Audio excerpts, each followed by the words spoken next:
আসসালামু আলাইকুম দর্শক মণ্ডলী, আমন্ত্রণ জানাচ্ছি বাউবি বারোর আজকের অনুষ্ঠানে। শুরুতেই আপনাদের জন্য কয়েকটি কথা আছে। আমাদের এই অনুষ্ঠানে অনেকে আপনারা চিঠি লিখে থাকেন, পরামর্শ দিয়ে থাকেন, সমালোচনা করে থাকেন, কিন্তু একটা জিনিস ভুলও করছেন অনেকে। সেটা হচ্ছে এই অনুষ্ঠানে চিঠি লিখতে গিয়ে চিঠি লিখছেন বাংলাদেশ টেলিভিশনের রামপুরা ভবনে। এই ভুলটি করবেন না। আমাদের কাছে চিঠি লিখবার ঠিকানা হচ্ছে প্রযোজক বাউবি বারো, বাংলাদেশ উন্মুক্ত বিশ্ববিদ্যালয়, teachers training college campus, Dhanmondi, Dhaka 1205। এই ঠিকানায় চিঠি লিখলেই আমরা চিঠি পাই। তা না হলে এই চিঠি সংগ্রহ করতে আমাদের খুবই কষ্ট হয় এবং অনেক ক্ষেত্রেই চিঠি হারিয়ে যাওয়ার সম্ভাবনা থাকে। চেষ্টা করব। দেখান তো। শেষ। প্রিয় দর্শক, গানও শোনা হলো, নাচও দেখা হলো। চলুন এবার পরিচিত হওয়া যাক আমাদের আজকের অনুষ্ঠানের প্রথম অতিথির সঙ্গে। প্রথম অতিথি হচ্ছেন শফিকুর রহমান। আমি আপনার নাম ঠিক মতো বলেছি? নাম অন্য কিছু ভুল করলে ধরিয়ে দেবেন। তার আগে আপনাকে একটা প্রশ্ন করা যায়, দেখা যায় এটা আপনি ভুল করেন কিনা। চেষ্টা করবেন। আপনার ডান হাত দিয়ে শরীরের কোন কিংবা কোন কোন অংশগুলো কখনই আপনি ধরতে পারবেন না? পিছনের ঠিক মাঝখানে। পিছনে ঠিক মাঝখানে ধরা যায়। চেষ্টা করে দেখেন তো। ঘুরিয়ে আনতে পারবেন না। ঘুরিয়ে আনলে পারবেন না। আসলে আপনার কবজি ধরার চেষ্টা করুন, ডান হাত দিয়ে। ডান হাত কোনই পারবো না। পারবেন না। কবজি এবং কোনই, ডান হাতের কবজি এবং কোনই ডান হাত দিয়ে ধরা যায় না। ওখানে আপনার বিষয় আছে, বিষয়টা বেছে নিন। ডান হাত দিয়ে কাঠ ঠিকই ধরা যায়। এখানে আছে কৃষি। কি পড়েন এমনিতে, কি করেন? গণযোগাযোগের সাংবাদিকতায় মাস্টার ডিগ্রি করছি। গণযোগাযোগ এবং সাংবাদিকতায় মাস্টার ডিগ্রি করছেন, মানে যোগাযোগে আপনি অত্যন্ত অভিজ্ঞ। এখনো শেষ হয়নি। এখনো শেষ হয়নি যোগাযোগ। কৃষি নিয়ে নিশ্চয়ই চিন্তা করেছেন? হ্যাঁ, যেহেতু কৃষি এসেছে, আমাকে একটু বলেন, আর একটু জোরে বলেন, সবাই যেন শুনতে না পায়, আমি শুনতে পাই। আচ্ছা বসুন আপনি এখানে। আমাদের প্রশ্নকারীরা কিন্তু তৈরি আছেন, আপনি আসন গ্রহণ করুন। শফিকুর রহমান কৃষি নিয়ে বেশ মজার দুটো জিনিস ভেবেছেন। একটি আমরা প্রায় খেয়ে থাকি।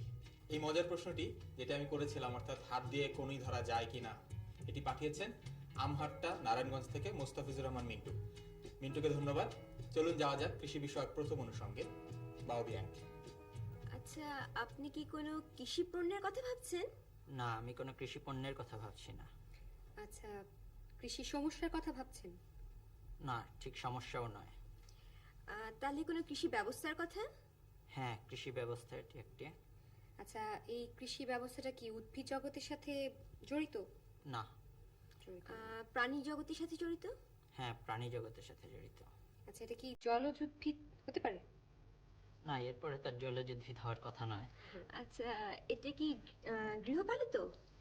হ্যাঁ। গৃহপালিত। আচ্ছা, গৃহপালিত মানে তো কোনো, আমরা নিশ্চয়ই ওটা থেকে প্রোটিন পাবো, দ্যাট মিন্স মাংস। মাংস ছাড়া কি ডিম, দুধ এই জাতীয় কিছু পাওয়া যায়? হ্যাঁ, পাওয়া যায়। আচ্ছা, এটা কি কোনো পাখি শ্রেণীর অন্তর্ভুক্ত? পাখি বলা যায়। উভচর? না। আচ্ছা, তাহলে আমি পেরে গেছি। এটা কি, আপনি কি মুরগির খামারের কথা চিন্তা করছেন? হ্যাঁ, এটা মুরগির খামার বা মুরগি চাষ বলা যায়। মুরগির খামার যে কোনো বয়সের মানুষের খাদ্য তালিকায় প্রতিদিন মাংস ও ডিম থাকা দরকার। মুরগির মাংস ও ডিমে আছে প্রচুর প্রোটিন। একজন পূর্ণবয়স্ক মানুষের জন্য প্রতিদিন কমপক্ষে 55 গ্রাম আমিষ প্রয়োজন। আর এ চাহিদা মেটাতে আপনি সহজেই একটি মুরগির খামার নিজের বাড়িতে, ছাদে বা খোলা জায়গায় গড়ে তুলতে পারেন। মাংসের জন্য ব্রয়লার জাতীয় মুরগি পালন করলে নিজের চাহিদা মিটিয়ে বিক্রি করে বাড়তি আয় করা সম্ভব। আর ডিমের জন্য হোয়াইট লেগ হর্ন জাতীয় মুরগি পালন করে বছরে 250 থেকে 300 ডিম পাওয়া যায়। মুরগির ঘর হতে হবে প্রচুর আলো বাতাসপূর্ণ এবং একে পরিষ্কার পরিচ্ছন্ন রাখতে হবে। খাবার দিতে হবে সুষম, যাতে মুরগি সঠিকভাবে বেড়ে ওঠে। সুষম খাবার তৈরি করতে লাগবে গম, ভুট্টা বা চালের খুদ, গমের ভুসি, চালের গুঁড়া, শুটকি মাছের গুঁড়া, তিলের খৈল, ঝিনুকের গুঁড়া, লবণ ইত্যাদি। এছাড়া শাকসবজি, সবুজ ঘাস ইত্যাদি দেয়া যায়। মুরগিকে প্রতিদিনই বিশুদ্ধ পানি পান করাতে হবে। রোগ ব্যাধি থেকে মুরগিকে মুক্ত রাখতে হলে সময় মতো পশু চিকিৎসকের পরামর্শ নিতে হবে এবং ওষুধ দিতে হবে। রোগাক্রান্ত মুরগিকে অবশ্যই সুস্থ মুরগি থেকে আলাদা জায়গায় রাখতে হবে। যেভাবে মুরগি ও ডিমের দাম বৃদ্ধি পাচ্ছে, তাতে নিজের চেষ্টায় একটি মুরগির খামার গড়ে তুললে যেমন মিটবে নিজের চাহিদা, তেমনি হবে বাড়তি আয়। পড়াশোনার পর আত্মকর্মসংস্থানের জন্য অনেকে এগিয়ে এসেছেন মুরগির চাষে, মুরগির খামার করতে। অনেক তরুণরা উৎসাহী হয়েছেন এবং এতে তাদের আয়ও হচ্ছে প্রচুর। চলুন যাওয়া যাক বাওবি 12 কৃষি বিষয়ক দ্বিতীয় ভাবনায়, বাওবি 1। আচ্ছা, আপনি কি কোনো কৃষি পণ্যের কথা ভাবছেন? কৃষি পণ্যটা আচ্ছা, এটা কি উদ্ভিদ শ্রেণীর? অবশ্যই উদ্ভিদ শ্রেণী অন্তর্ভুক্ত। আচ্ছা, এটা কি কোনো শস্য? না, এটা শস্য নয়। শোনা। শস্য না। আচ্ছা, এটা কি সবজি? না, সবজিও নয়। সবজি না। আচ্ছা, তাহলে নিশ্চয়ই এটা কোনো ফল। হ্যাঁ, এটা এক ধরনের ফল। আচ্ছা, ফল যদি হয়, এটা কি বাংলাদেশের সর্বত্র পাওয়া যায় সবসময়? সব সময় পাওয়া যায় না, তবে সর্বোচ্চ মোটামুটি পাওয়া যায়। আচ্ছা, সর্বত্র। এটা মৌসুমী। হ্যাঁ, মৌসুমে। মৌসুমী ফল। আচ্ছা, তাহলে কি এটা একটা গাছ থেকে কি দুবার পাওয়া যায়? অনেকবার পাওয়া দুবার যায়। নয়, এই ফলটা বেশ কয়েকবার পাওয়া যায় এক গাছ থেকে। আচ্ছা, ঠিক আছে। এটি কি কোনো ফলের ভিতরটা কি কোষযুক্ত? হ্যাঁ, কোষযুক্ত। কোষযুক্ত। আচ্ছা, তাহলে এর বহিরাবরণ কি মসৃণ না অমসৃণ? অমসৃণ বহিরাবরণ এটার। আচ্ছা, এটার কি আকারে যথেষ্ট বড় আর ভিতরটা কি হলুদাভ কিছুটা? আকারে বড় হতেই হবে তা ঠিক না, ছোটও হয়, মাঝারিও হয়, তবে ভিতরের কোষগুলো হলুদ। আচ্ছা আচ্ছা, হয়ে গেছে। এটা বোধহয় আমাদের জাতীয় ফল কাঁঠাল। হ্যাঁ, সঠিক হয়েছে। কাঁঠাল আমাদের জাতীয় ফল এবং আমাদের অনেকেরই প্রিয় ফল। কাঁঠাল খুবই দরকারি ফলও। কাঁঠালের সবকিছুই ব্যবহার করা যায়। এর খোসা যেমন পোষা প্রাণীরা খেয়ে থাকে, তেমনি কাঁঠালের ভেতরে সবকিছুই আমরা খেয়ে থাকি। আর এছাড়া বাংলা ভাষায় বাগধারাও প্রচলিত আছে, কিলিয়ে কাঁঠাল পাকানো। এটি অবশ্য কেউ কখনো চেষ্টা করেছে বলে আমি জানি না। চলুন যাওয়া যাক বাওবি 12 স্বাস্থ্য বিষয়ক প্রথম ভাবনা, বাওবি 1। এটি কি কোনো রোগ? হ্যাঁ। আচ্ছা, এটা কি ছোট বড় সবার হতে পারে? হ্যাঁ, হতে পারে। এটি কি আমাদের দেশে প্রচুর হয়? হ্যাঁ, আমাদের দেশে প্রচুর হয়। প্রচুর? আমাদের দেশে না, সারা পৃথিবীতেই হয়। আচ্ছা, তো এই রোগে কি টিকা দেয়া যায়? না, এই রোগের টিকা দেওয়া যায় না। আচ্ছা, এটি কি সম্পূর্ণভাবে সারানো সম্ভব? না, এটা সম্পূর্ণভাবে সারানো সম্ভব না, তবে নিয়ন্ত্রণ করা সম্ভব। আচ্ছা, এর জন্য কি নিয়মিত ওষুধ সেবন করতে হয়? হ্যাঁ, আচ্ছা, এটা কি উচ্চ রক্তচাপ কিংবা ডায়াবেটিস? যে কোনো একটা বলেন। আচ্ছা, এই রোগের জন্য কি নির্দিষ্ট কোনো হাসপাতাল আছে? হ্যাঁ। তাহলে এটা কি ডায়াবেটিস? হ্যাঁ। ডায়াবেটিস মেলিটাস বা বহুমূত্র। ডায়াবেটিস একটি মারাত্মক ব্যাধি। অগ্নাশয় থেকে নিঃসৃত ইনসুলিন নামক হরমোনের অভাবেই এই রোগটি হয়ে থাকে। এই রোগের প্রধান লক্ষণ খুব পিপাসা এবং বারবার মূত্র ত্যাগ করা, সেই সাথে খুব খিদেও লাগে। কিন্তু প্রচুর খাবার পরও রোগীর ওজন কমে যায়। শরীরের কোথাও ঘা হলে বা কেটে গেলে তা আর সারতে চায় না। এসব লক্ষণগুলির প্রধান কারণ হচ্ছে রক্তে শর্করার পরিমাণ বেড়ে যাওয়া। ডায়াবেটিসের ফলে রোগীর দৃষ্টিশক্তি কমে যেতে পারে, স্নায়ুতন্ত্রে গোলযোগ দেখা দেয়, হৃদযন্ত্রে দুর্বলতা হয় এবং কিডনি ক্ষতিগ্রস্ত হয়। গর্ভবতী মায়েদের গর্ভস্থ সন্তানের মারাত্মক ক্ষতি হয়, এমনকি মা ও শিশু দুজনের মৃত্যু পর্যন্ত হতে পারে। ডায়াবেটিস বংশগতভাবে হয়ে থাকে বলে প্রমাণিত হয়েছে। ঢাকায় বারডেমের পাশাপাশি বাংলাদেশের বিভিন্ন স্থানে ডায়াবেটিক সমিতির কার্যক্রম রয়েছে। তাদের কাছে ডায়াবেটিক রোগীর রক্ত পরীক্ষা সহ বিভিন্ন চিকিৎসার ব্যবস্থা রয়েছে। ডায়াবেটিস হলে ভয়ের কিছু নেই। সংযমী হলে ও শৃঙ্খলা মেনে চললে ডায়াবেটিক রোগী সুস্থ জীবনযাপন করতে পারেন। দর্শক মণ্ডলী, ডায়াবেটিস সম্পর্কে শুনেছেন, কিন্তু ডায়াবেটিস হলেই খুব বেশি ঘাবড়ে যাওয়ার কোনো দরকার নেই। এই রোগটি নিয়ন্ত্রণ করা যায়। যারা মনে করছেন যে আপনাদের ডায়াবেটিস থাকে কিংবা থাকতে পারে, কিংবা যাদের পরিবারে ডায়াবেটিস রোগ রয়েছে, তাদের উচিত হবে রক্ত পরীক্ষা করানো এবং যদি ডায়াবেটিস থাকে তবে একটু সংযমী, একটু শৃঙ্খলার মধ্যে তার জীবনটি যাপন করা। তাহলে ডায়াবেটিসের যেসব মারাত্মক পরিণতি আছে তার কোনোটাই হবার সম্ভাবনা থাকবে না। চলুন যাওয়া যাক স্বাস্থ্য বিষয়ক দ্বিতীয় ভাবনায়। আচ্ছা, প্রথম প্রশ্ন করছি, এটা কি কোনো রোগ? না। এটা কি কোনো প্রতিষ্ঠান? না। আচ্ছা, তাহলে তিনি কি কোনো ব্যক্তিত্ব? হ্যাঁ। তিনি কি কোনো চিকিৎসক ছিলেন? হ্যাঁ, উনি চিকিৎসক, বিজ্ঞানী এবং দার্শনিক ছিলেন। আচ্ছা, তিনি কি এই উপমহাদেশের? না, তবে তিনি- এই মহাদেশের। এই মহাদেশের, তার মানে উনি এশিয়ার। হ্যাঁ, এশিয়ার। আচ্ছা আচ্ছা, একটু চেষ্টা করে দেখি, মানে বলেই যদি ঠিক হয়। হ্যাঁ, করুন। উনি কি ইবনে সিনা? হ্যাঁ, উনি আবু আলী ইবনে সিনা। আচ্ছা, প্রিয় দর্শক, মনে হচ্ছে নিশ্চয়ই আপনাদের কাছে যে এত দ্রুত কিভাবে শান্তা এবং কান্তা ইবনে সিনার নামটি বের করে ফেললেন। আসলে জাহ্নবী বলেই দিয়েছিলেন যে তিনি একাধারে চিকিৎসক, দার্শনিক ছিলেন এবং বিজ্ঞানীও ছিলেন।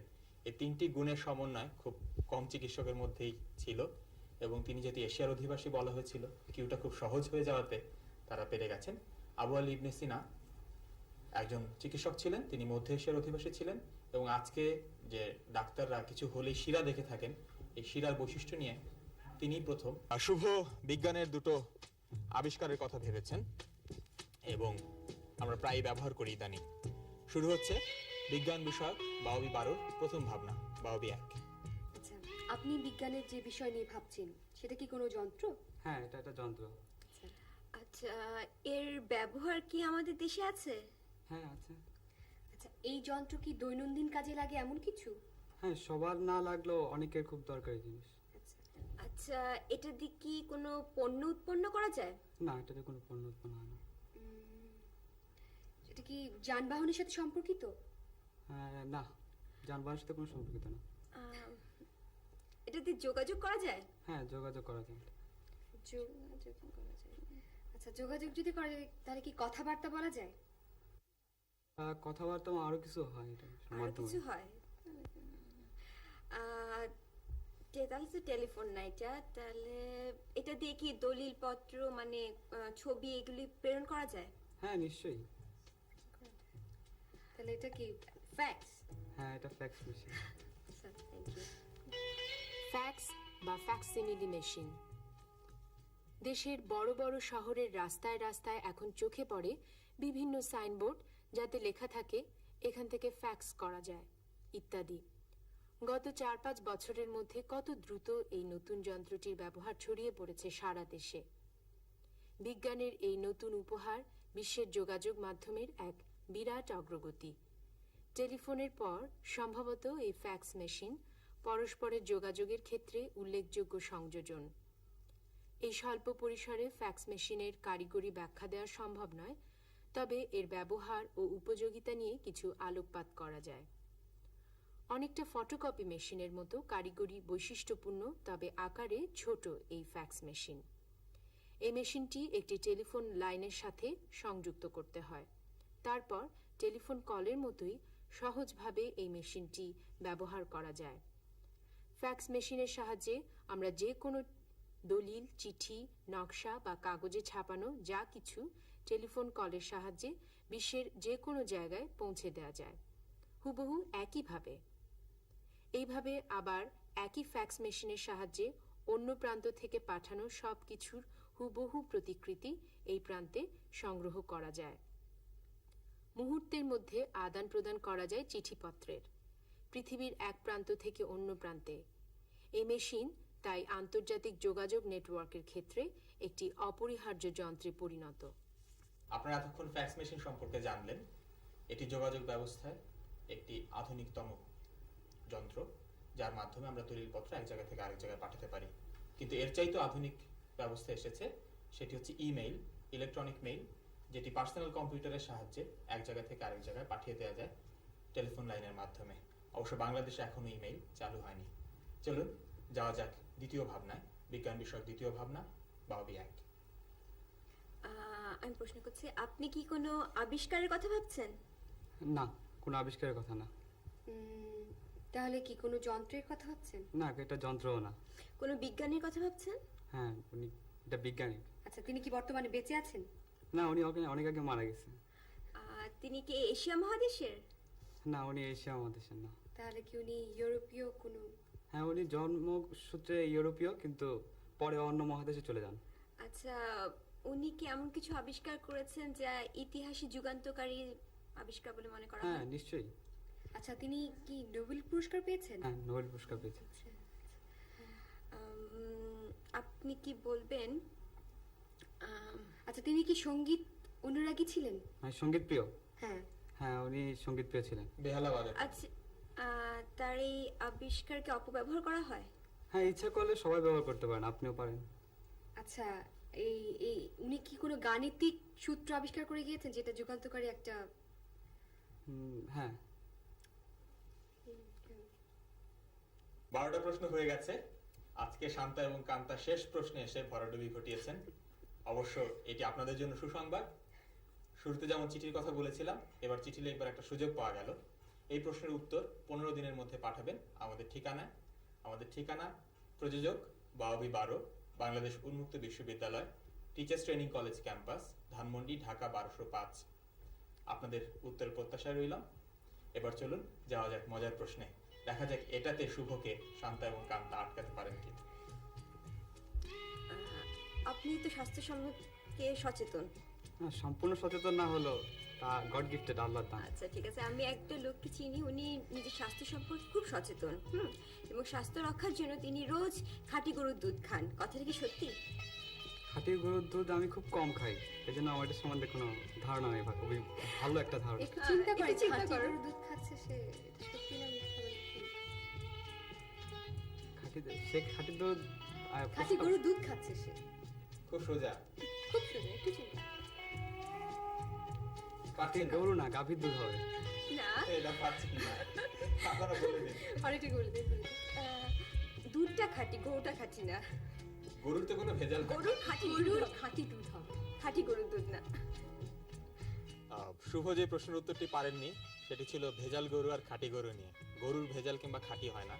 কিন্তু আমরা একটু শঙ্কিত আজকে আপনার অনুষ্ঠান দেখে আনন্দ পেয়েছেন কিনা, খাঁটি আনন্দ পেয়েছেন কিনা।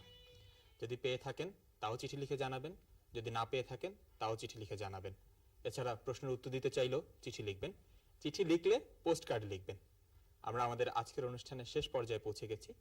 আপনাদের সবাইকে ধন্যবাদ জানিয়ে অনুষ্ঠান এখানে শেষ করছি। খোদা হাফেজ।